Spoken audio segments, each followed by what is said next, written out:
శ్రీ దత్తాత్రేయాయ హరే కృష్ణ ఉన్మత్త ఆనందదాయక దిగంబర మునే బాల పిశాచ జ్ఞానసాగర శ్రీకృష్ణ చైతన్య ప్రభునిత్యానందం రాధే గోవిందం రాధే గోవిందం రాధా రమణ హరి రాధే గోవిందం రాధా వల్లభ సంప్రదాయం. ఇప్పుడు ఈ రాధ అనబడేటువంటిది భక్తి అని తెలుసుకోవాలి మనం. అది భగవంతుడు కృష్ణుడు అయినప్పుడు రాధ భక్తికి చిహ్నం.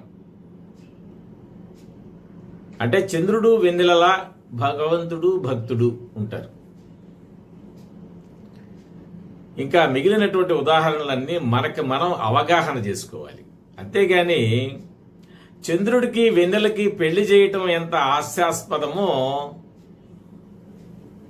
ఇక దేవుళ్ళకు అంటే నిత్య కళ్యాణాలు పచ్చతోరణాలు అని చెప్పేసి కళ్యాణాలంతా కమర్షియల్ కాన్సెప్ట్ అని గమనించాలి.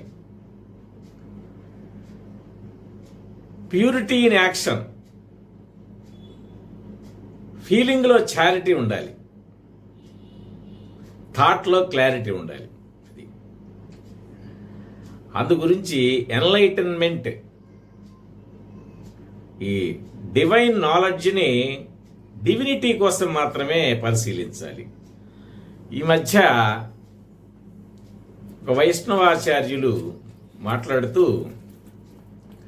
మేము శివద్వేషులం కాదండి, అందరూ అట్లా అనుకుంటున్నారు అని చెబుతూనే ఆయన చాలా టాక్టికల్గా రిమార్క్స్ చేశారు.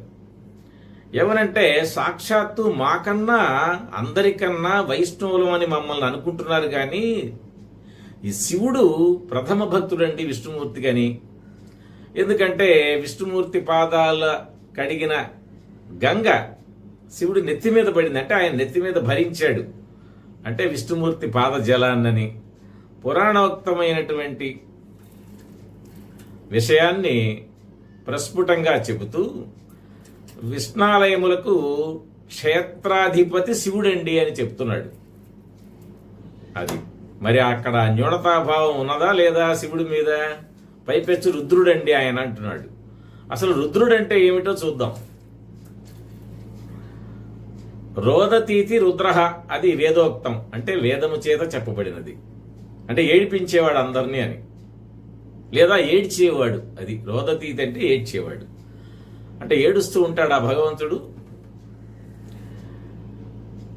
సహస్ర రుద్రులు ఉన్నారని చెప్తారు, ఏకాదశ రుద్రులు ముఖ్యమైన వారని చెప్తూ ఉంటారు. రోదయతీతి రుద్రః, ఏడిపించేవాడు రుద్రుడని, అంటే ఏడవటమో ఏడిపించటమో చేసేవాడా భగవంతుడంటే అదే దాని అర్థం. కనుక సంస్కృత పరిజ్ఞానం లేదనుకోండి, తెలుసుకొని మాట్లాడాలి. నాబోటి వాడికి తెలియదు, తెలుసుకొని చెప్తా. ఎందువలన? తర్వాత పాండిత్య అహంకారం ఉంటుంది, ఉండొచ్చు అని చెబుతున్నారు కొంతమంది. ఉండకూడదు. విద్యా వినయేన శోభతే అని చెప్పారు. పండితుడంటే పండితాహ సమదర్శన అంటే ఏమిటి? పండితులందరూ కూడా పండితా సమదర్శన అని ఎందుకన్నారు? పామరుడిని రాజు పేద తేడా లేకుండా, అజ్ఞానం జ్ఞానం తేడా లేకుండా సర్వప్రాణికోటి యందు తొణికిసలాడే భగవత్ చైతన్యాన్ని ఎవరు దర్శించి ఆత్మనస్తు కామాయ సర్వం ప్రియం భవతి ఆత్మవత్ సర్వభూతేషు, అది అన్ని ప్రాణములయందు తనలాగానే తాను అన్ని భూతములయందు తానున్నట్లు ఎవరు భావిస్తారో వారు పండితులు. ధిషణ కషణాయచ అని చెప్తుండేవాళ్ళు మా చిన్నతనంలో పెద్దవాళ్ళు. అప్పుడు నాకు తెలిసేది కాదు. ధిషణ అంటే పాండిత్యమని, పాండిత్యం వాడికి కాస్త ఆ పాండిత్య పొగరు ఉండొచ్చని చెబుతున్నారు ఈ మధ్య. ఎందుకు ఉండాలి? ఉండకూడదు. ఉండకపోతేనే ఆయన మహనీయుడవుతాడు. అంటే తెలివిగా పాండిత్యాన్ని ఉపయోగించి వక్రభాష్యాలు చెప్తాం తప్పనమాట. మనం అక్కడ జాగరూకతగా ఉండాలి. మరి భగవంతుడు ఎక్కడ ఉన్నాడు, ఎట్లా ఉన్నాడు అని మనం ఆశ్చర్యంగా ఆలోచించాల్సిన పని లేదు. మాట్లాడేవాడిలో ఉన్నాడు, వినేవాడిలో ఉన్నాడు. ఉండకపోతే ఛార్జ్ అయిపోయింది అంటారు. ఆ ఛార్జ్ అయిపోతే ఏమవుతుందో, సెల్ తాత్కాలికంగా మళ్ళీ రీఛార్జ్ చేసే వరకు అది పనిచేయదు.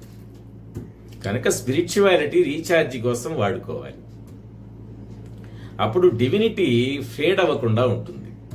అందుకని సత్ సంగమును చేయాలి. సత్ సంగము, సంఘాన్ని పెట్టి సత్సంగము చేయాలి. అంటే అసంగంగా ఉండండి, సత్తుతో కలిసి ఉండండి. సత్ అంటే ఉన్నదని చెప్పేవాళ్ళం మనం. ఇప్పుడు ఆ సత్ ఎట్లా ఉంటుంది చూడండి, సౌరభం ఉంటుంది. పుష్పేషు సౌరభమివ, పుష్పముల యందు గుబాళింపు సువాసన ఉంటుందే, మరి అది విడదీయగలమా? అట్లాగే తిల మధ్యే తైలం యథ, అంటే తిలలో పిండితే తైలం వస్తుంది. అంటే ధాన్యాలు ఉంటాయి చూడండి, వాటిని ఆ పిండినప్పుడు అందులో తైలం ఉంటుంది. తైలం ఉందని నీకు కనపడదుగా, అదిగో అట్లా కలిసి ఉంటుంది. అట్లాగే సూర్యకాంత మణి అని ఉంటుంది, చెకుముకి రాళ్ళు అంటారు. వాటి యందు అగ్ని దాగి ఉంటుంది, కట్టె యందు కూడా అగ్ని దాగి ఉంటుంది. ఇట్లా భగవంతుడు సర్వప్రాణికోటి యందు దాగి ఉన్నాడు. దాన్నే సృష్ట్వా తత్ సృష్ట్వా తదేవాను ప్రావిశత్ అన్నారు. అది సృష్టించి దానిలో దూరిపోయాడా? మరి దూరిపోయిన వాడు బయట కూడా ఉంటాడుగా. కనుక ఆయనకు ఒక విలాసాన్ని ఏర్పాటు చేయటం. అన్ని మతాల వాళ్ళు, ఒక్కొక్క మతం వాడు ఒక్కొక్క చోట ఎబోర్డ్ ఆఫ్ అవర్ గాడ్ అని పెట్టుకుంటున్నారు. అంటే అక్కడే ఉన్నాడంటే వాళ్లే వాళ్ళ భగవంతుడి యొక్క గొప్పతనాన్ని పాడు చేస్తున్నారని అర్థం. అది ఒకచోట ఉన్నాడా? హృదయ సీమల యందు వెలుగొందుతున్నాడా? తెలివి రూపంలో భూతాకాశమున ఉన్న సూర్యప్రకాశము వలె ఈ చిదాకాశమున ఎరుక మరపుల ఎరుక జ్ఞానముగా భాసిస్తున్నాడు భగవంతుడు. ఇది అద్వైత సత్యం. అదనమాట. ఎప్పుడైతే నువ్వు వేరు భగవంతుడు వేరు అనేటప్పటికే ఏమవుతుంది? ఆ వేరుగా ఉన్నట్టు దానిలోనే ఉత్సవాలు, మేళాలు, తెప్పోత్సవాలు, కుంభాభిషేకాలు, పూజలు ఇవన్నీ వచ్చి తెలియకుండానే పెడదోవనబడుతూ ఉంటాయి. అవి స్టాంపీడ్లు జరుగుతూ ఉంటాయి. కనుక జ్ఞానాన్ని తెలుసుకోవాలి, జ్ఞానాన్ని ఇవ్వాలి. ఇవ్వటం లక్ష్యంగా సద్గురువులు పెట్టుకోవాలి. అది ఏ మహనీయులైనా వాడు ఎప్పుడైతే లోకంలో పేరు ప్రతిష్టలు సంపాదించారో, ఎప్పుడైతే వాళ్ళ మాట ఎన్నో వేల మంది వింటున్నారో, అప్పుడు వాళ్ళు జాగరూకతతో మాట్లాడాలి. వేరుభావం ప్రకటించకూడదు. ఎందుకనంటే వేరుభావం లేదు గనక. అందుకని ఆ చారిటీ ఉండాలి, ఫీలింగ్లో, భావనలో అది ఉండాలి.